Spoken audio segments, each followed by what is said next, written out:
Bonjour tout le monde, aujourd'hui je suis au BIM à Saint-Adrien et je vais rencontrer Pierre-Philippe et Myriam qui sont des partenaires avec le PIC depuis quelques sessions maintenant à l'Université de Sherbrooke. Donc on s'en va leur parler, venez avec moi.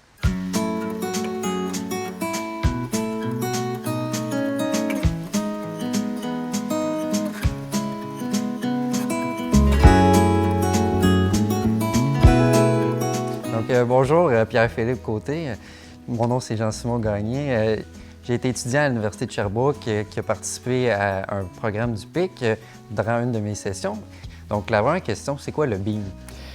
Écoute, le BIM, c'est plein de choses, mais c'est un organisme, en fait, qui vise à favoriser la co-création, la création de contenu, puis le maillage entre soit des organisations ou des personnes qui veulent faire des contenus de l'art dans notre belle grande région de l'Estrie. Myriam, qui est directrice des communications et des services aux membres, par rapport aux mandats que vous avez donnés dans les différentes équipes, en quoi ça consistait ces mandats-là en général?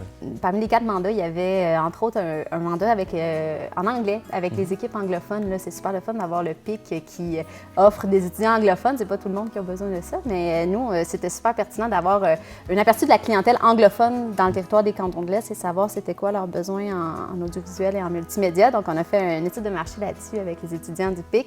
En tant qu'organisme, en faisant affaire avec le PIC, c'est quoi la valeur ajoutée qui est la meilleure valeur ajoutée qui est ressortie de cette collaboration-là? Bien, on croit beaucoup à la pluralité des points de vue, au choc des idées. On aime beaucoup comme faire rencontrer des gens de différents milieux ensemble. Puis nous, bien, c'est tout naturel pour nous de faire affaire avec les étudiants du PIC. On pense qu'ils peuvent nous apporter tellement plus que ce que nous, on voit dans notre petite lunette de train-train quotidien. Des fois, on est plusieurs autour de la table à regarder dans la même direction, voir la même chose. Et là, on a quelqu'un qui arrive en face de nous puis qui voit derrière nous ce qu'on n'avait pas vu. Puisque ce sont des étudiants, ils n'ont pas été pollués par 20 ans en entreprise ou 20 ans dans certaines pratiques. Ils sont ouverts et malléables à apprendre et à penser en dehors de la boîte. Bien, je pense que c'est bon toujours d'aller chercher de l'input extérieur à ce qu'on fait dans le quotidien. Hein.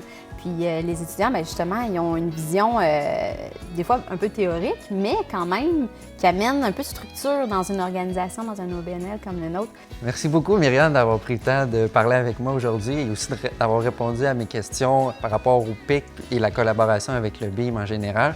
Je pense que le BIM, c'est vraiment un organisme de choix pour montrer aux étudiants à l'université comment que le programme du PIC, c'est utile pour voir toutes sortes d'organismes et toutes sortes de mandats, surtout des entreprises ou des organismes qu'on ne va pas voir ailleurs, qu'on ne va pas nécessairement découvrir par soi-même, mais que c'est en ayant une expérience sur le terrain qu'on va découvrir. Je pense que les étudiants vont en sortir grandis de ces expériences-là.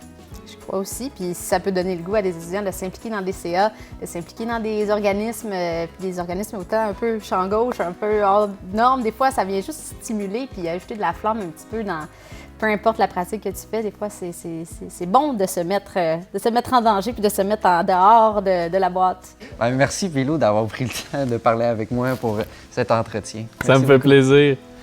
Au plaisir. Longue vie au PIC. Hey, non, mais pour le branding, là, mon PIC m'appelle ma pioche.